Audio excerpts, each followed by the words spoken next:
I grabbed the princess's horn to pull her to safety. She moaned, and now she's obsessed with me. The storm had been raging for hours. Lightning split the sky above the blackened cliffs of Erathia, throwing jagged shadows across the ancient stone bridges that stretched between the mountain peaks. I had been sent to guard the royal caravan, nothing more. But fate, cruel and playful, rarely let a simple guard remain in the shadows. That was the night I saved the princess. The beginning. Princess Lyriana of the celestial Hornedkin was unlike any royal I had ever seen. Her people bore crystal-like horns upon their foreheads, elegant spirals that glimmered faintly with starlight. She carried herself with calm dignity, though her every step radiated an untouchable grace.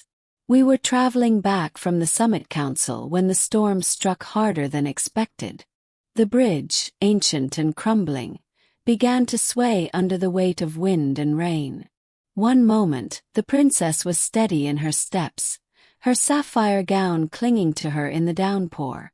The next, her foot slipped on the mossy stone, and she teetered toward the abyss. "Your Highness!" I shouted, my voice lost against the roaring storm. I lunged forward, grabbing the only thing I could reach, her horn. The spiral crystal was warm under my hand, thrumming faintly with a pulse of magic. I braced my boots against the slick stones and yanked her back from the edge. For a heartbeat, time froze. Her body pressed against mine, her wide lavender eyes staring into mine, lips parted as she gasped. Then she let out a sound I had not expected, a sharp, shuddering moan. My face burned, but I did not let go. "You're safe," I muttered, pulling her upright. Her cheeks glowed pink despite the cold rain. She touched her horn gingerly, glancing at me with something unreadable in her eyes. "You touched it," she whispered, her voice trembling. "No one has ever dared." The middle. The rest of the caravan resumed its march, unaware of what had passed. But the princess did not walk the same after that moment. At the next camp, when fires crackled against the storm, she came to me. She approached quietly, her gown replaced by a traveling cloak, though her horn still glimmered in the firelight. "Sir Kale," she said, her voice hushed. "Do you understand what you did?" I shifted uncomfortably. "I saved you from falling." Her eyes lingered on me as though she could pierce my thoughts. "Among my people, our horns are sacred. They are more than symbols. They are extensions of our soul. To touch one is to share in our spirit's most intimate resonance." She paused, her pale throat working as she swallowed. "When you pulled me back, I felt something. Something I cannot forget." I rubbed the back of my neck. "Forgive me. I meant no offense." "Offense?" Her lips curved into a strange, almost mischievous smile. "No, you do not understand, Kale. That touch has bound us. My spirit now echoes with yours. I feel drawn to you." The firelight painted her cheeks rose gold, and for the first time I noticed how her lashes quivered when she looked at me. Days passed, and her obsession only grew. She found excuses to walk beside me during the march, her shoulder brushing mine more often than accident would allow. At night she lingered by my side, asking questions about my life, my family, my dreams. Whenever her eyes met mine, I saw the memory of that moment on the bridge.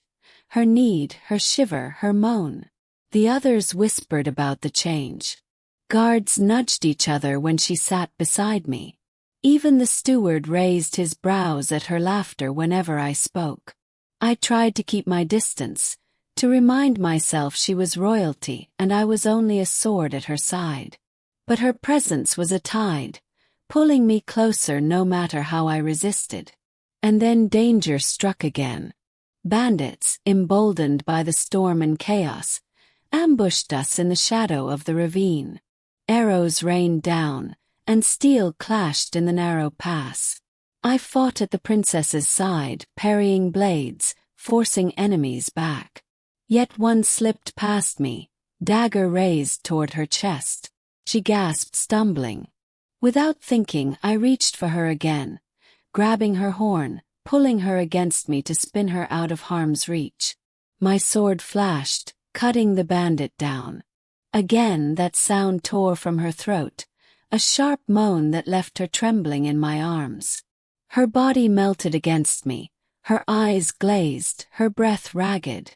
"Kale," she whispered, clutching at my cloak as though I were the only solid thing in her world. The ending.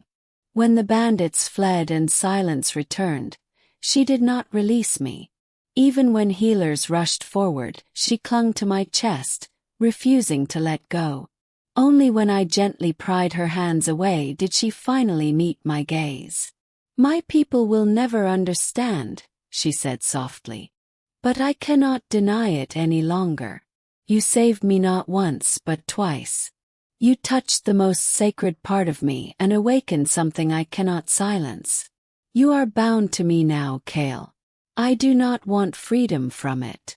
Her words struck me harder than any blade. A princess obsessed with me? It was madness.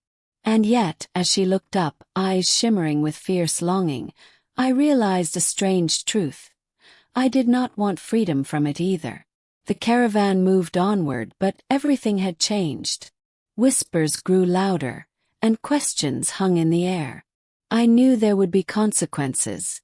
Scandal, outrage, perhaps even exile. But when the storm broke the next dawn and sunlight spilled across the peaks, Princess Lyriana stood beside me, her horn glimmering brighter than the sky.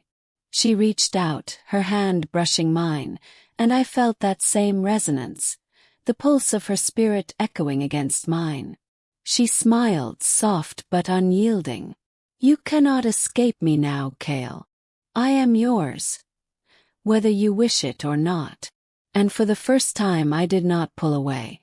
The storm had passed, but a far more dangerous tempest, of hearts, of destiny, of obsession, had only just begun. Silence lingered after the battle, broken only by the wind whispering through the ravine. The other guards tended to the wounded, but Princess Lyriana remained pressed against me, her breath trembling against my chest. When at last she lifted her gaze, I saw a fire in her lavender eyes, a fierce hunger that had nothing to do with fear. "You saved me again," she whispered. "And again you touched my horn. Do you not see, Kale? Each time you do, my soul sings. It binds me to you deeper, tighter. I cannot, will not let you go." I swallowed hard, my calloused hand still lingering near the spiraled crystal. "Your Highness, I am a guard. You are a princess. If your people knew—" "They will know," she said, her voice steady despite the storm in her expression. "And they will try to take you from me. But I am not a child to be sheltered, Kale. I am a woman who knows what she wants. And what I want," she pressed her palm against my chest, right above my pounding heart, "is you." Her words carved straight through my defenses. For so long, I had fought to remain nothing more than a sword at her side. But now, as dawn's light broke over the jagged peaks, I realized what she had awoken in me. I wanted her too. Perhaps it was madness. Perhaps it would bring ruin. Yet when she laced her fingers with mine and held on as if the world itself might tear us apart, I found myself unable to let go. The storm was over, but another had begun, the kind that raged in hearts and refused to be tamed. And in that tempest, Princess Lyriana was already lost to me. And I to her.